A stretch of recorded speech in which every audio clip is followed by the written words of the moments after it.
নমস্কার বন্ধুরা, প্রতিদিনের নেই আবারও চলে এসেছি আর একটি নতুন রেসিপি নিয়ে। আমি রূপা, ব্লগস উইথ রূপা চ্যানেলে আপনাদের সবাইকে স্বাগত জানিয়ে আজকে একটি টিফিন রেসিপি নিয়ে হাজির হয়েছি। তো টিফিন রেসিপিটা খুবই সহজ, যে কেউ বানিয়ে নিতে পারবে এবং ঘরে থাকা সমস্ত উপকরণ দিয়ে এক্সট্রা আর অন্য কিছু লাগবে না।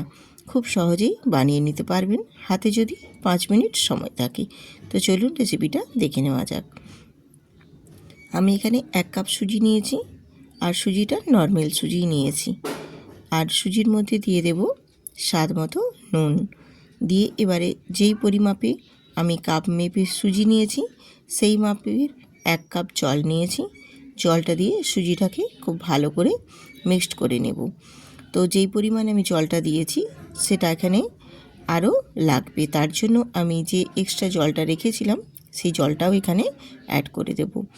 মানে আমার 1 কাপ সুজির জন্য 1 কাপ জলই এখানে প্রয়োজন। দিয়ে আমি খুব ভালো করে সুজিটা নাড়াচাড়া করে ভিজিয়ে নেব। আর সুজিটা যতক্ষণ না ফুলে একদম পারফেক্ট রেডি হচ্ছে, তার জন্য আমি একটা ঢাকনা দিয়ে ঢেকে দেব, যাতে করে সুজিটা খুব সুন্দরভাবে একদম ফুলে একদম নরম হয়ে যায়। সেই পর্যায় পর্যন্ত একটু ঢেকে আমি 10 মিনিটের জন্য রেখে দেব।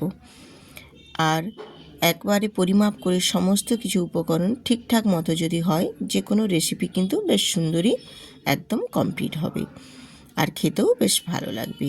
আর এখানে দেখো আমি নিয়েছি একটা ক্যাপসিকাম, একটা আলু আর একটা গাজর। এই দিয়েই আজ বানিয়ে নেব টিফিন হেলদি রেসিপিটা। তো এখানে আমি গাজরটা দেখো একটা গ্রেটারে গ্রেট করে নিচ্ছি। আমি সব কিছুটাই গ্রেটারে গ্রেট করে নেব। গাজরটাও গ্রেট করে নিচ্ছি, আলুটাও গ্রেট করে নেব, আর ক্যাপসিকামটাকে একদম খুব ছোট ছোট কিউব করে কেটে নেব। তো আমি এখানে আজকের এই টিফিন রেসিপিটা একেবারে হেলদিভাবে নিরামিষভাবে করছি।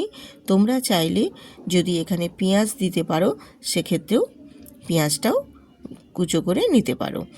আর আমি যেহেতু একেবারেই নিরামিষভাবে বানাচ্ছি, সেক্ষেত্রে আমি পেঁয়াজটা এখানে দিচ্ছি না। এবারে আলু আর গাজরটা আমি খুব ভালো করে গ্রেট করে নেব। আর আলুটা গ্রেট করে নিয়ে ঝট করে কিন্তু আমি একটা জলের মধ্যে নিয়ে নেব, না হলে কিন্তু আলুটা কালো হয়ে যাবে, তখন কিন্তু খুব একটা ভালো লাগবে না। এই যে দেখো আমি জলের মধ্যে ডুবিয়ে দিয়েছি, আর আলুগুলো কত ফ্রেশ একদম ঝিরিঝিরি করে কেটে নিয়েছি। আর গাজর ক্যাপসিকামটা কুচো করে নিয়েছি, আর এখানে একটা আমি কাঁচা লঙ্কা দিয়েছি। যেহেতু আমি এটা বাচ্চাদের টিফিনের জন্য বানাচ্ছি, তোমরা বড়দের জন্য বানালে লঙ্কার পরিমাণটা বাড়িয়ে দিতে পারো। এবার সুজিটা দেখো খুব সুন্দর করে ফুলে একদম নরম হয়ে গেছে। এই পর্যায়ে এখানে আমি ক্যাপসিকাম, গাজর আর আলু যে গ্রেট করে নিয়েছি সেগুলো সব এখানে আমি মিশিয়ে দেব এই সুজির সঙ্গে। আর সুজির সাথে কাঁচা লঙ্কা, আলু, গাজর সব কিছুটা দিয়ে বেশ ভালো করে কিন্তু মিক্সড করে নিতে হবে। গাজর আর ক্যাপসিকামটা দিয়ে একটু নাড়াচাড়া করে নিয়ে এরপর আমি আলুটাকেও একদম হাতে চেপে চেপে জলটা ঝরিয়ে নিয়েছি। জলটা থাকলে ভালো হবে না, জলটাকে খুব ভালো করে ঝরিয়ে নিতে হবে, তাহলে সুজির সাথে খুব ভালোভাবে মিশবে। আর এখানে আমি দিয়ে দিলাম 1/2 চামচ জিরে আর অল্প সামান্য কয়েক দানা চিনি। যেহেতু এটা সবজি দিয়ে করছি, একটু চিনি দিলে স্বাদটা খুব সুন্দর আসে। আর জিরেটা তো মাস্ট দিতেই হবে। জিরেটা দিলে এই টিফিন রেসিপিটা খেতে যেমনি ভালো লাগবে, আর জিরে হজমের পক্ষেও ভীষণ উপকারী। জিরেটা খুবই ভালো, হজম করতেও সহায়তা করে। এবারে সব কিছুটাই আমি খুব ভালো করে মিক্সড করে নেব। আর এই মেশানোটা কিন্তু একটু সময় নিয়ে মিশিয়ে নিতে হবে। এইভাবে মিশিয়ে নিলে সুজির সাথে খুব ভালো করে একবারে মিশে যাবে, আর সবজিগুলো বেশ সুন্দর করে নরম হয়ে যাবে। এবারে আমি এর মধ্যে সামান্য অল্প একটু দিয়ে দেব বিট লবণ। বিট লবণটা দিলে এর টেস্টটা আরও সুন্দর আসবে। যেহেতু আমি সুজির মধ্যে আগে থেকেই নুন দিয়ে রেখেছিলাম, তারপর আমি আলু গাজর সব কিছু গ্রেট করাটা দেওয়ার পর আর একটু এখানে বিট লবণ দিয়ে দিলাম, যাতে স্বাদটা একেবারে পারফেক্টভাবে নুনটা সব মেজারমেন্ট হয়ে যায় সব কিছুর সাথে। দিয়ে এইভাবে মাখিয়ে নিতে হবে। দেখো তোমাদের সঙ্গে কথা বলতে বলতে আমি মাখিয়ে নিয়েছি, আর সম্পূর্ণ মাখানোটাই কত সুন্দরভাবে একদম সুজির সাথে মিশে গিয়ে নরম হয়ে গেছে। এরপর আমি গ্যাসেতে একটা বসিয়ে দিয়েছি ননস্টিক তাওয়া, আর গ্যাসটাও অন করে দিয়েছি। আর এখানে হাফ চামচ আমি তেল নিয়েছি, সাদা তেল, আর সেই তেলের মধ্যেই আর এখানে দিয়ে দিয়েছি কালো সর্ষে বা রাই সর্ষেও বলতে পারো, দিয়ে খুব ভালো করে তেলের সাথে একটু মিশিয়ে নিয়েছি। যখন দেখবে একটু ফটফট করে সর্ষেগুলো ফেটে উঠবে, তখনই আমি এবারে টিফিন রেসিপিটা বানিয়ে নেব। কারণ সর্ষেগুলো একটু ভাজা হবে, সেই পর্যায়ে দিলে কিন্তু বেশ ভালো লাগে।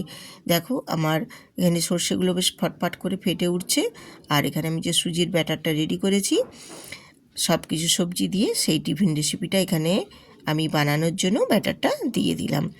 আমি এরকমভাবে একটু 2 চামচ দিয়ে একটু চারপাশ থেকে ছড়িয়ে ছড়িয়ে গোল শেপ দিয়ে দেব। আর একেবারে গোল হবে না, একটু এদিক ওদিক হবে, ওটা কোনো যায় আসে না, কিন্তু গোল শেপ দিয়ে দেওয়ার মতনই আমি শেপ করে একটু চারপাশটা এরকমভাবে ছড়িয়ে ছড়িয়ে দেব। তাহলে ভাজাটা বেশ সুন্দর হবে। আর একেবারে কম তেলের মধ্যেই, দেখো হাফ চামচ তেলের মধ্যেই আজকের আমি টিফিন রেসিপিগুলো বানিয়ে নেব। এগুলো খেতে যেমনি ভালো, তেমনি শরীরের পক্ষেও ভীষণ ভালো, হেলদি। বাচ্চা বড় সবাই খেতে পারবে। বাচ্চাদের টিফিন বক্সেও দিতে পারবেন, এছাড়া অফিসের লাঞ্চ বক্সেও কিন্তু এটা দিতে পারবেন।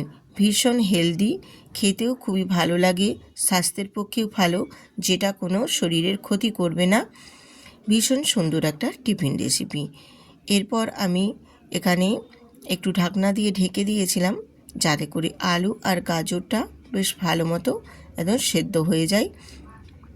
তাহলে খেতেও বেশ ভালো লাগবে টিফিন রেসিপিগুলো, আর বুঝতেই পারবে না এর মধ্যে কি কি দেওয়া আছে, একবারে সুন্দরভাবে সেদ্ধ হয়ে যাবে। আমি আবারও একটু উল্টে দিয়ে আবারও একটু ঢাকনা দিয়ে ঢেকে দিয়েছিলাম, যাতে করে দুটো পাশই বেশ ভালো করে এপাশ ওপাশ করে ভাজাও হয়ে যাবে আর সবজিগুলো সেদ্ধ হয়ে যাবে। তো এইরকমভাবে উল্টে পাল্টে ভেজে নিতে হবে, হালকা একটু লালচে লালচে করে। আর ঢাকনা দিয়ে ঢেকে দিলে তাহলে কিন্তু আরও খুব সুন্দরভাবে সেদ্ধও হয়ে যাবে সবজিগুলো, আর সুজির সাথে বেশ সুন্দরভাবে মিশে গিয়ে টিফিন রেসিপিটাও বেশ একদম পারফেক্টভাবে রেডি হবে। তো আমার দুটো পাশে উল্টে পাল্টে দেখো ভেজে নিয়েছি। এরপর তুলে তারপর তোমাদের দেখিয়ে দেব। এই টিফিন রেসিপিটা যদি তোমাদের ভালো লেগে থাকে বন্ধুরা, তাহলে অবশ্যই চ্যানেলটিতে লাইক দিয়ে ভিডিওটি একটি সুন্দর করে কমেন্ট করবেন, এবং যেসব নতুন নতুন বন্ধুরা আজকে আমার ভিডিওটিতে ভিজিট করেছেন, তারা অবশ্যই চ্যানেলটি সাবস্ক্রাইব করে পাশে থাকবেন। এই রকম নিত্য নতুন রেসিপি পেতে আমার চ্যানেলটি সাবস্ক্রাইব করবেন। আমার চ্যানেলে অনেক রকম নিত্য নতুন রেসিপি, টিফিন সমস্ত কিছু দেওয়া আছে, চাইলে তোমরা দেখে নিতে পারো। আমার টিফিন রেসিপিগুলো দেখো সব কমপ্লিট হয়ে গেছে, আমি তুলে নিয়েছি। আমি যে 1 কাপ সুজি নিয়েছিলাম, সেই 1 কাপ সুজির মধ্যে আমার 4টা কিন্তু বেশ মাঝারি সাইজের টিফিন রেসিপি কমপ্লিট হয়ে গেছে। আমি তোমাদের একটা কেটিয়ে দেখিয়েও দিচ্ছি যে কতটা সুন্দর হয়েছে। একদম বেশ হেলদিভাবে নরমও হয়েছে এবং সফটও হয়েছে, খেতেও কিন্তু ভীষণ সুস্বাদু। এরকমভাবে বানিয়ে নিলে বাচ্চাদের টিফিন বক্স কিন্তু একেবারে ফাঁকা হয়ে যাবে। এছাড়া আমরা বড়রাও কিন্তু সকালে কিন্তু বা বিকেলেও এটা বানিয়ে টিফিনের জন্য রেডি করে নিতেই পারি। ভীষণ সুন্দর এবং হেলদি, স্বাস্থ্যের পক্ষেও ভীষণ ভালো। এই রকম রেসিপি পেতে আমার চ্যানেলটি সাবস্ক্রাইব করে আমার পাশে থাকবেন। আবার আসবো, ততক্ষণ সবাই সুস্থ থাকুন, ভালো থাকুন।